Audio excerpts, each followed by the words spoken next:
4절에 보면은, 4절에 보면은, 자기 자신은 광야로 들어가 하루길쯤 가서 한 로뎀 나무 아래 앉아서 자기가 죽기를 원하여 이르되 여호와여 넉넉하오니 지금 내 생명을 거두시옵소서. 나는 내 조상들보다 낫지 못하니이다. 이거 있잖아요. 그냥 하는 말이에요. 엘리야가 정말로 죽고 싶어서 이렇게 기도하는 것이 아니고요. 그냥 하는 말이에요. 하나님을 향해서 원망하는 거예요. 무슨 얘기냐면은, 하나님, 내가 하나님한테 붙잡힌 바 돼가지고 하나님의 사명을 감당한다고 내가 3년 반 동안 동굴증에 산속에서 숨어서 지내고 이 세상의 모든 즐거움도 누리지 못하고 살아가는 재미도 모르고 그냥 이제나 죽을까 저제나 죽을까 노심초사하면서 3년 반 동안 살았는데 이제 겨우 그래 하나님께서 그래 세상으로 나가라 해가지고 나가가지고 내가 7,000명이나 죽이고 이렇게 승승장구했는데 또다시 나는 이세벨에 의해서 쫓겨다닌 신세가 됐어요. 야, 이거 뭐 흔히 우리나라 사람들 흔히 하는 말로 재수없는 놈은 뒤로 잡아줘도 코 깨진다고 하더니 하나님 대체 왜 이러시는 거예요? 대체 나한테 무슨 억하심정이 있어가지고 나를 이렇게 괴롭히는 거냔 말이에요. 나도 남들처럼 장가도 가고 싶고 말이야. 결혼도 하고 싶고 처자식도 가지고 싶고 나도 가족들 꾸미고 싶고 하는데 하나님 때문에 내 인생 다 망가지고 있는데 이거 뭐 하는 겁니까 지금 대체? 이거예요. 4절 말씀이. 로뎀 나무 아래에서 죽기를 청한다라고 한 이 말의 의미는요. 실은 하나님을 향한 지독한 원망의 마음이 있는 거예요. 그러니까 죽이든 살리든 마음대로 하셔! 하고서 그냥 퍼질러서 어떻게 5절에서 자고 있는 거예요. 하나님께서는 이러한 엘리야를 향하여서 엘리야의 잘못된 생각, 편협한 생각, 사고 구조를 바꿔주시는 거죠. 그래서 엘리야에게 떡과 물이 담겨져 있는 그릇을, 고기가 담겨진 그릇을 엘리야 머리맡에 두시는 거예요. 그래서는 엘리야를 툭툭 깨우죠. 야, 빨리 일어나. 엘리야, 빨리 일어나. 아, 왜 그래, 하나님? 나 죽이라니까! 이러면서 이제 했겠죠. 이거 먹어. 이거 먹고, 자. 알았어요. 먹고서 이제 또 자는 거죠. 하나님, 나 죽일 생각은 없는 모양이네. 이러고서 이제 엘리야가 죽이든 말든 맘대로 하라 했는데 먹는 걸 주는 거 보니까 죽일 생각은 없는 모양이네. 엘리야가 이제 이렇게 생각을 했겠죠. 또 퍼즐러 잤죠. 또 깨우는 거예요. 또 먹어. 알았습니다. 하고 또 먹는 거죠. 이러고서 이제 하신 말씀이 너 먹었지? 40일 동안 광야길을 지나가야 돼. 40일 동안 사막을 건너가야 돼. 가서 내가 너한테 말하는 산으로 가. 그 산이 어디예요? 호렙산이거든요. 호렙산이 어디요? 저 홍해 밑에 쪽에 있는 게 호렙산이란 말이에요. 거길 가려면 사막을 가로질러 가야 된다는 말씀이죠. 하나님께서 엘리야에게 사막을 가로질러 갈 수 있는 힘을 지금 엘리야에게 전해주고 있는 장면이 오늘 본문 내용입니다. 자, 여기까지가 이제 오늘 본문 해설이고요. 자, 여러분들 우리 속담에 어떤 말이 있습니까? 목구멍이 포도청이라고 했어요. 그런가 하면 또 밑에 이런 말도 있죠. 사흘 굶고서 남의 집 담을 넘지 않을 사람은 없다라고 이야기를 해요. 이게 왜 그래요? 사람들은요, 누구나 다 기본적으로 사람뿐 아니라 이 세상에 존재한 모든 창조물들, 하나님의 모든 피조물들은요, 다 기본적으로 무엇을 가지고 있느냐면은 생존의 본능을 가지고 있습니다. 살아남고자 하는 본능을 가지고 있습니다. 이것이 모든 하다못해 조그만 눈에 보이지도 않는 벌레들조차도 날아다니는 벌레들조차도 생존의 본능을 다 가지고 있어요. 해서 모든 존재들은 하나님께서 창조하신 모든 존재들은 식물들도 마찬가지고요. 다 생존의 본능을 가지고 있습니다. 그런데 이 생존의 본능을 위해서는 필요한 것이 무엇이냐면은 에너지를 공급받아야 돼요. 그래서 제가 여러분들한테 자주 말씀드리잖아요. 사람이 사람으로서 살아갈 수 있는 데에는 필요한 것이 두 가지가 있다. 첫째는 음식이고 두 번째는 잠이다. 휴식을 취하지 못하면요, 사람은요 죽습니다. 음식을 먹지 못하면 사람은 죽습니다. 둘 중에 하나라도 부족하면 사람은 죽는 거예요. 음식과 잠이 적절하게 조화를 이룰 때 그 사람은 건강해지는 거예요. 이거는 사람뿐 아니라 모든 피조물들이 다 똑같다는 말씀이에요. 해서 우리 이제 나라에서는 해서 이 먹고 사는 문제를 이렇게 중요하게 여기는 거죠. 저도 이 시간에 잠은 우선 잠깐 내버려두고 먹는 거에만 우선 초점을 맞춰서 함께 말씀을 생각해 보기를 원하는 것입니다. 해서 우리 인생은요, 1초 후를 알 수 없는 것이 우리들의 인생이에요. 운전을 해보는 사람들은 잘 아시잖아요. 1초 후에 무슨 일이 벌어질지 어떻게 알아요? 안 그렇습니까? 제가 얼마 전에도 바로 제 눈앞에서 교통사고 나는 현장을 바라봤어요. 한 달 채 안 됐을 것 같아요. 예, 바로 제 눈앞에서 교통사고 났더라고. 예, 만약에 저도 그냥 무심히 그냥 엑셀 밟고서 어디 달려갔으면은 저도 그냥 그 뒤에 가서 같이 꽝 하고 부딪힐 수밖에 없는 그런 인생인 것이죠. 그럼에도 불구하고 사람들은 어디에 매여서 살아가요? 먹고 사는 문제에 매여서 살아가고 있다는 거예요. 아이들에게 비싼 학원비를 대주는 이유도 내가 그렇게 모멸감을 느끼면서도 또다시 직장에 출근을 하는 이유도 하다못해 적당한 짝을 만나서 결혼을 하고자 하는 그 이유도 다 어디에 있는 거예요? 먹고 사는 문제에 다 결부되어 있는 거란 말씀이죠. 내가 높은 자리에 올라가고 싶은 욕구? 왜 그래요? 높은 자리에 올라가면 돈을 더 많이 가질 수 있을 것 같으니까 돈을 더 많이 가지게 되면 우리 식구들이 먹고 사는 문제가 그만큼 더 보장을 받을 수 있으니까 사람들은요 의외로 생활 전반이 다 먹고 사는 데 걸려 있어요. 모든 것들이 다 이렇게 먹고 사는 문제에 걸려있는 우리들임에도 불구하고 1초 후를 알 수 없는 인생을 살아간 우리들이더라라고 하는 것이죠. 그래서 이렇게 불안전하고 불확실한 그야말로 오리무중을 걸어간 것과 같은 그런 인생을 우리들이 어떻게 표현을 할 수 있냐면은 사막을 건너는 인생이다라고 표현을 할 수 있지 않겠느냐라고 하는 것입니다.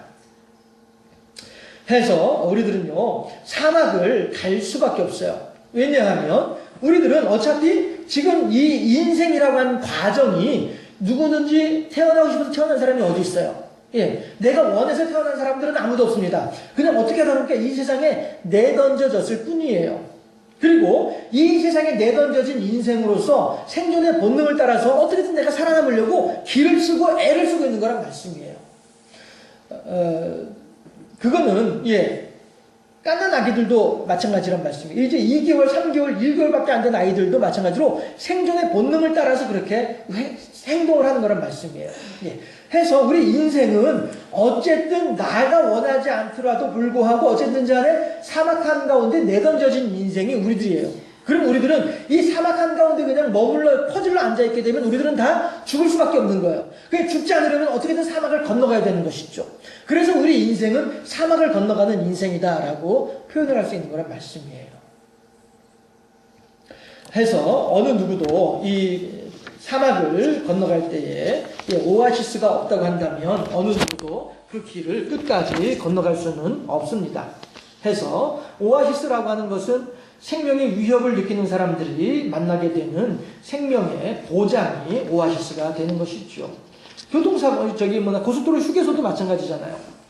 제가 알고 있는 어떤 한 사람이 밤에 급하게 이제 고속도로 운전을 하고 갔어요. 가는 길에 저 앞에 휴게소가 보였는데 휴게소를 들어갈까 말까, 휴게소 들어가서 커피 한잔 하셨으면 좋겠는데 라고 생각을 하면서도 불구하고 급한데 빨리 집에 가야 되는데 이 생각이 두 개가 왔다 갔다 망설이다가 그냥 스쳐 지나버리고 말았어요. 휴게소를 들리지 못했잖아요. 그 뒤에 어떻게 해요? 꼬박꼬박 조는 거예요. 운전 새벽 2시, 1시 반에 꼬박꼬박 조는 거예요. 눈 떠보니까 자기 차가 앞에 있는 대형 트럭 밑으로 들어가고 있더래요. 이런 일들이 있었던 거예요. 만약에 그 사람이 휴게소에 들러서 잠깐이라도 쉬었다가 다시 운전을 하고서 출발했다고 한다면 안전하게 목적지까지 안전하게 갈 수 있는 가능성이 훨씬 더 높아졌을 거예요. 그렇지 않겠어요? 근데 그걸 쉬지를 못하고서 망설이다가 쉬지 못하고 그냥 가다 보니까 피곤함을 이기지 못해서 그 교통사고로 큰 일을 만나게 되는 것이죠. 이렇게 사막의 오아시스도 고속도로의 휴게소도 우리들한테는 안전에 대한 보장을 높여주는 것이 오아시스고 휴게소더라라고 하는 것입니다. 사람이 살아가면서 단 한순간도 쉬지 못하고 고난의 연속이다라고 한다면 얼마나 그 인생은 괴로운 인생이겠습니까? 그러한 것을 생각을 하면서 오늘 하나님의 말씀을 함께 들어볼 수 있기를 원합니다. 오늘은 오순절 네 번째 주일이에요. 우리가 수요일마다 이스라엘의 7대 절기에 대해서 계속 배우고 있는 중입니다만은, 이스라엘 사람들은 1년 동안에 지내는 7개의 커다란 명절이 있습니다. 그 가운데 이스라엘 사람들의 달력으로 1월 14일이 6월절이고 15일이 무교절이에요. 그리고 15일부터 7일 동안의 기간이 22일까지죠. 그 사이가 무교절의 기간인데, 이 무교절의 기간 중에 반드시 하루는 안식일이 있게 되겠죠. 어차피 일주일 단위로 돌아가니까요. 그 안식일 다음 날이 바로 초실절이 돼요. 해서, 6월절과 무교절과 초실절의 이 기간이 8일 안에 다 들어있는 것이 이스라엘 사람들의 절기의 특징입니다. 그리고서는 이제 그 다음에 또 나타나는 절기가 7월 1일이에요. 1월 15일, 1월 22일에서 끝나는 절기가 또 건너뛰어가지고 7월 1일로 넘어와요. 해서 7월 1일이 나팔절이에요. 그리고 7월 10일이 대속죄일이고요. 그 다음에 7월 15일부터 일주일 동안이 초막절 혹은 장막절이라고도 부르는 수장절이라고도 부르는 이 절기가 이어지게 됩니다.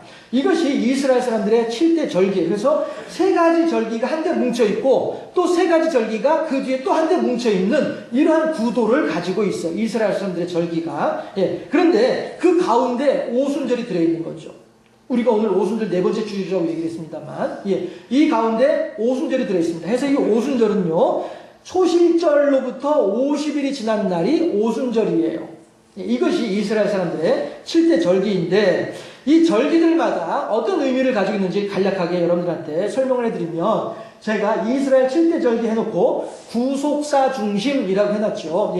구속사라고 하는 것이 뭐냐 하면 하나님께서 사람을 어떠한 방법으로 구원시켜 주시는지 요 관점에서 성경을 바라볼 때 이것을 구속사적인 관점이다 라고 설명을 하거든요. 표현을 하거든요. 해서 하나님께서 우리들을 구원해 주시는 그 구속사 중심으로 이스라엘의 절기를 살펴보게 되면 6월절에는 어떤 일이 벌어져요? 예수님께서 십자가에 돌아가시는 십자가 죽음의 사건이 있어지게 되죠. 그로 말미암아 예수님은 죽지만 누구는 살아나요? 우리들은 살아나는 거예요.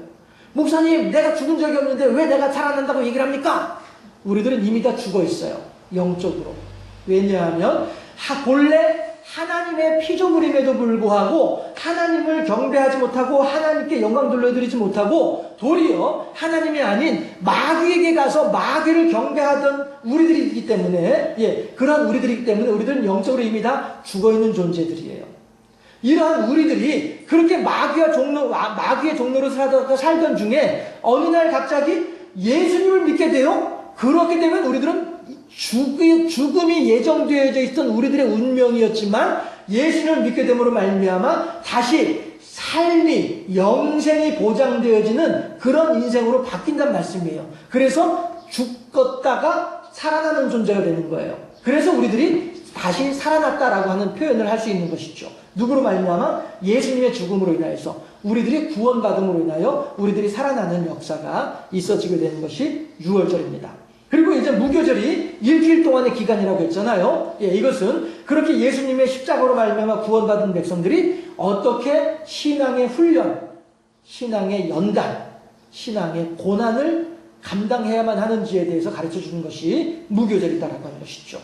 그리고 그렇게 하나님께 훈련받고 연단받는 중에 초실절이 되면 사람들은 밭에 가서 보리 밭에 가서 한쪽 귀퉁이에 한 움큼을 낫으로 베어가지고 이것을 들어서 하나님께 흔들어서 요제로 올려드리는 것이 초실절인데 예수님께서 그렇게 땅과 연결되어졌던 땅에 매여있던 죽음의 시체가 죽음의 몸이 죽음으로부터 끊어지고 죽음과 단절되어지는 부활의 몸으로 바뀌었단 말이에요.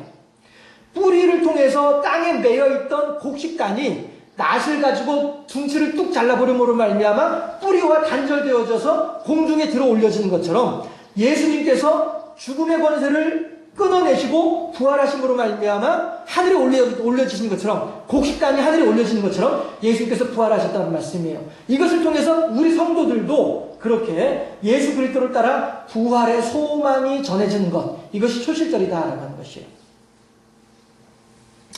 그 다음에 나팔절 7월 1일로 넘어가게 되면요, 나팔절은 한 해의 시작이에요. 우리나라의 한 해의 시작은 정월 초하루지만 이스라엘 사람들에게 있어서 한 해의 시작은 7월 1일이 새로운 한 해가 시작되는 거예요. 이스라엘 사람들은 하루도 해가 지면 하루가 시작되죠. 우리들은 아침에 해 뜨면 하루다라고 얘기를 하지만 이렇게 이스라엘 사람들의 생각은 조금 독특해요. 해서 7월 1일이 한 해의 시작이에요. 새로운 인생이 되는 거죠. 양각 나팔을, 양의 뿔로 만든 나팔을 길게 붕 하고 울려서 불게 되면 그때부터 모든 사람들은 야, 드디어 한 해가 시작되었구나. 새로운 1년이 시작되었구나. 희망찬 새해가 시작되었구나. 이렇게 하는 날이 나팔절이라는 말씀이죠. 무슨 의미를 가졌냐면 우리 성도들이 새로운 세상을 맞이할 준비를 하라는 거예요.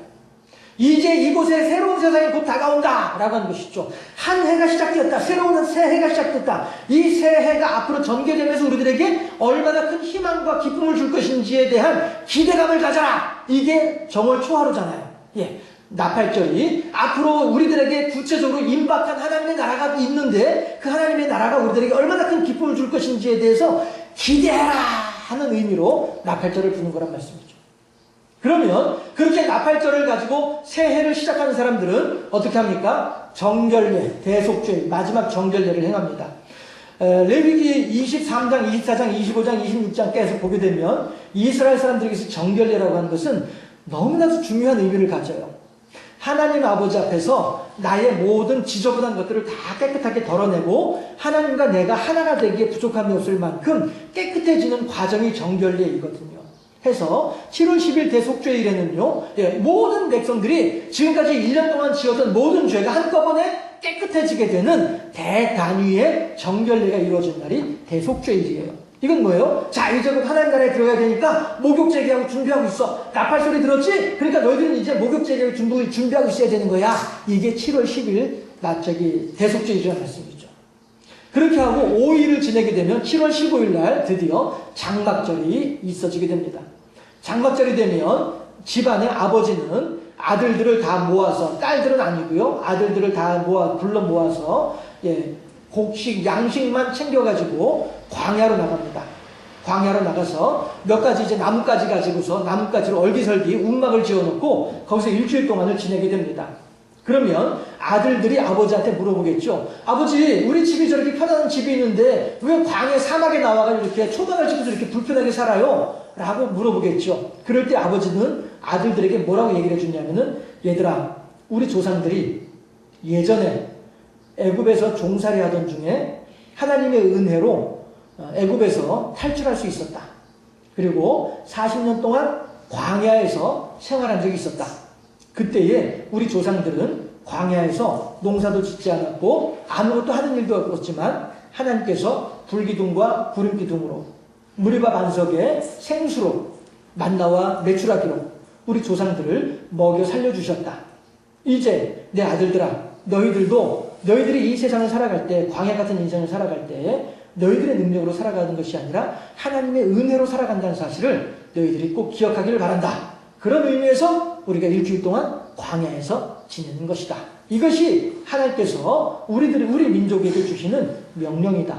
너희들도 나중에 아버지가 되면 너희 자식들과 더불어서 장막절이 되면 내가 너희들한테 했던 것처럼 광야에 나와서 초막을 짓고 너희 아들들에게 내가 너희들에게 가르치는 것처럼 우리 조상들에게 역사하신 하나님을 너희들도 너희 아들들에게 전해주도록 하거라. 알겠느냐? 그러면 아들들이 뭐라고 하겠어요? 알겠느냐? 아멘. 그렇죠.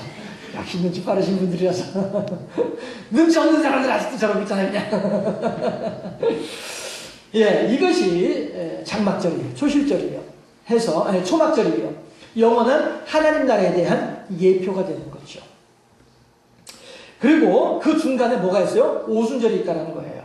해서 유월절, 무교절, 초실절과 나팔절, 대속죄일, 장막절 사이에 오순절이 있더라. 해서 이것은 광야를 지나가는 인생들에게 영혼의 오아시스와도 같은 역할을 하는 것이 오순절이더라 라고 하는 것을 여러분들한테 말씀을 드립니다. 그러면 또 한 가지 여러분들, 우리가 이스라엘 사람들에게 있어서 특이한 또 하나의 풍습을 생각해 볼 필요가 있습니다. 뭐냐 하면 우리는 1년에 한 번 추수를 하죠. 가을에 가을거지 한 번 하죠. 예전에 보리농사 많이 지을 때는 보리타작도 했긴 했었습니다만은 요즘은 이제 1년에 한 번만 추수를 합니다. 물론 시설 농작물 하시는 분들이야 뭐 1년 내내 계절 없이 그냥 추수를 하긴 합니다만은 이스라엘 사람들은 1년에 3번 추수를 해요. 그게 뭐냐면 초실절이고 오순절이고 초막절, 장막절이에요. 해서 초실절에는 보리를 추수를 하고요. 오순절에는 밀을 추수를 합니다. 그리고 장막절이 되면 이때에는 올리브나 아니면 무화과 같은 과일을 추수를 하게 됩니다. 이것이 이스라엘 사람들의 그 추수하는 방식인데요. 보리는 무척이나 거친 음식이에요. 저도 어렸을 때 그 깡보리밥도 먹어보기도 하고 이렇게 했습니다만은 보리라고 하는 음식은 상당히 거칠어서 먹기가 괴로운 그런 음식입니다. 그러나 그에 비해서 밀은 상대적으로 참 부드럽죠. 네, 먹기도 좋고 소화시키기도 좋고, 예, 보리보다 훨씬 더 밀이 먹기에 좋은 그러한 음식이 됩니다. 여러분들, 보리와 밀의 그 음식이 우리가 식감의 차이를 한번 느껴보세요. 예. 그리고 마지막에 장막절에는 어떻게 해요? 아주 달고 맛이 있는 과일들을 추수를 하더라라고 하는 것이죠. 이것이 인생의 과정이고 순서란 말씀이에요. 하나님께서 절기를 통해서 우리들에게 보여주시는 하나님의 말씀하심이란 얘기죠. 모든 인생들은 다 힘들고 어려운 그런 인생을 살아가게 돼 있어요. 그런데 하나님께서는 그 인생들을 그냥 힘들고 어려운 상태로 내어버려 두지 아니하시고 하나님의 은혜와 은총을 베풀어 주신다는 거죠. 어떻게 해요? 그 사람이 받을 만한 신앙의 수준에 맞추어서. 그래서 그 신앙의 수준에 따라서 보리의 신앙이 있는가 하면 밀의 신앙이 있고 이제 과일의 신앙이 있을 수 있다라고 하는 것입니다.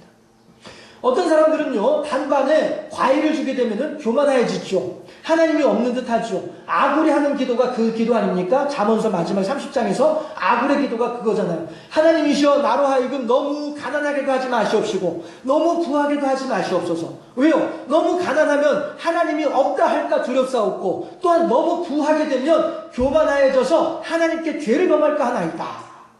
이게 아굴의 기도잖아요. 이것이 우리 신앙인들에게 있어서는 하나님께서 우리들에게 영적인 수준에 따라서 베풀어 주신 하나님의 은혜가 단계가 있음에 대해서 분명하게 알게 해주는 그런 귀한 말씀이란 말이죠.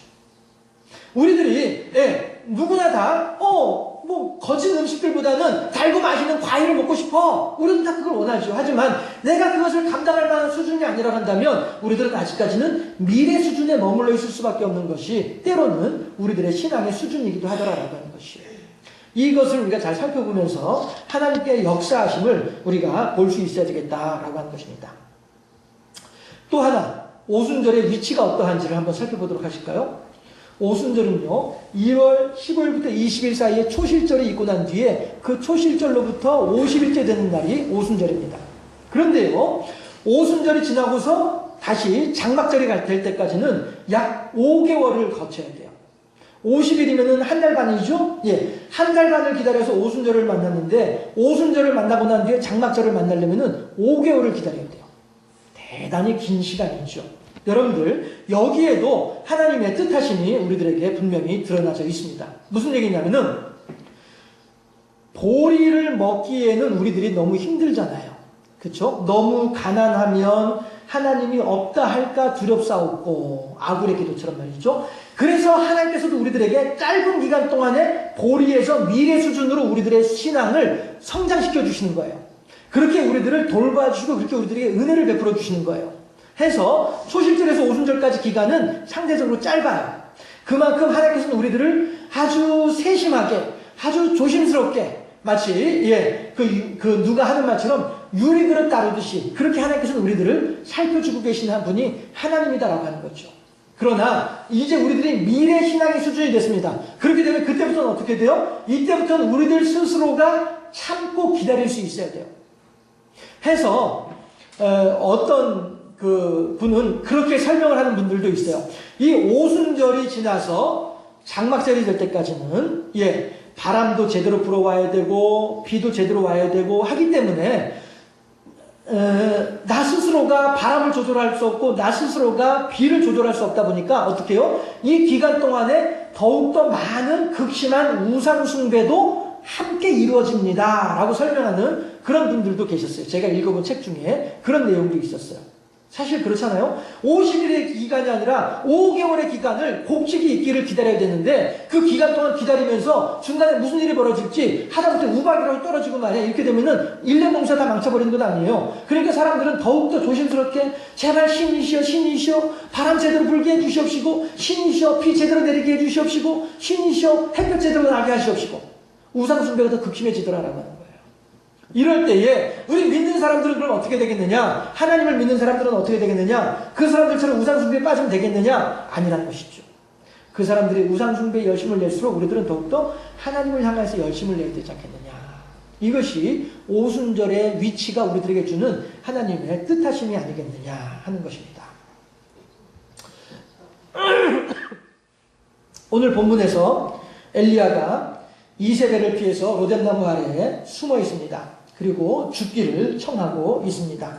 하지만 하나님께서는 엘리야에게 죽음이 아니라 도리어 생명을 전해주고 계시죠. 숯불에 구운 떡과 물을 먹게 하시면서 호렙산까지 가야만 한다. 가서 내 사명을 감당해야만 한다. 라고 말씀하신 하나님이란 거죠. 하나님이 보시기에 야 이게 엘리야 이 녀석 봐라 이거 지쳐 누워있는 거 보니까 이래가지고 영 이거 호렙산까지 못 갈 것 같은데 호렙산까지 가려면 어떻게 해야 돼요? 먹여줘야죠. 그래서 에너지를 공급해줘야죠. 그래야 내 사명을 감당할 수 있게 되는 것이죠. 그래서 하나님께서 엘리야에게 구운 떡과 물을 공급해 주시고 계시는 거예요. 하나님의 사명을 감당하기엔 해야 되는데 너무 지쳐있는 엘리야를 하나님께서는 긍휼히 여기시는 거예요. 그래서 그에게 떡과 물을 통해서 에너지를, 은혜를 공급해 주시는 하나님이시더라. 우리들은 모두 유월절과 무교절과 초실절을 지내온 사람들입니다.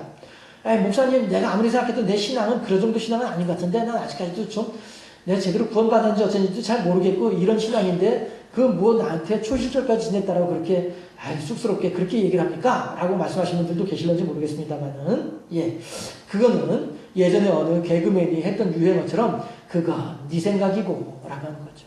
하나님의 베풀어주신 은혜는 그게 아니라는 것이죠. 하나님께서는 그렇게 우리들을 인정해주고 계시는 거예요. 나 스스로가 내 신앙의 수준을 생각을 할 때에 나는 그만큼 수준이 아닌 것 같은데도 불구하고 하나님은 우리들에게 이렇게 인정해 주시는 거예요. 야 걱정하지 마. 내가 너를 그렇다라고 얘기를 했는데 누가 뭐라고 할 것이야. 걱정하지 마. 나만 믿고 따라와. 너는 지금 오순절의 신앙인이야. 따라합시다. 나는 오순절의 신앙인이다. 무슨 얘기예요? 그만큼 성숙했다는 거예요. 보리에 거칠고 거친 그런 신앙이 아니라 미래 고운 신앙으로 우리들이 그만큼 변화되어졌다는 거예요. 내 생각은 아닌 것 같은데요? 괜찮아요. 내 생각은 그럴지언정 하나님께서는 그렇게 인정해주고 계시니까. 그런데 그럼에도 불구하고 장막절까지는 너무나도 긴 시간이 남아있어요. 이 시간 동안 하루하루 살아내기가 여간 어렵지 않은 인생이지만 하나님께서는 우리들로 하여금 지쳐서 낙심하지 말라고 은혜를 베풀어 주시는데 그게 인생의 오아시스더라라고 하는 것이죠. 사막 한가운데 오아시스가 있으므로 고속도로 한가운데 휴게소가 있으므로 우리들의 생명이 보장받을 수 있는 것처럼 우리들의 신앙의 여정 한가운데에 오순절 하나님의 오아시스로 말미암아 우리들에게 새로운 능력을 은혜를 공급받고 있다라고 하는 것입니다. 보리의 거친 연단을 벗어나 조금은 수월한 미래 시간이 남아있음을 생각하고 다시 한번 먼 길을 떠날 신앙의 준비를 우리들은 해야만 하겠다라고 하는 것입니다. 이제 겨우 50일을 지냈습니다. 올리브에 감람에 무화과에 맛이 있는 열매를 먹기까지는 5개월을 기다려야 합니다. 견뎌내야만 합니다. 성령은 오순절에 내려왔습니다. 이 인생의 사막을 지내는 인생들을 돌보아주기 위해서 오아시스와도 같이 생명의 단수가 되어져서 단물이 되어져서 성령이 우리들의 심령에 내려와 있더라 하는 것입니다. 지금까지는 보리의 거친 연단에 견디지 못하고 허덕였다면 이제부터는 성령의 도우심을 힘입어서 보다 수월하고 큰 소망 중에 남은 연단의 기간들을 잘 지낼 수 있도록 성령께서는 우리들을 도와주실 것입니다. 인생의 오아시스는 오늘 우리들에게 허락하시는 성령의 은총인 것을 믿음으로 말미암아 우리에게 남은 모든 연단을 넉넉히 감당하고 하나님의 이름으로 승리하여 장막절의 기쁨을 누리는 우리 모두가 되어줄 수 있기를 주님의 이름으로 축원합니다. 기도하겠습니다.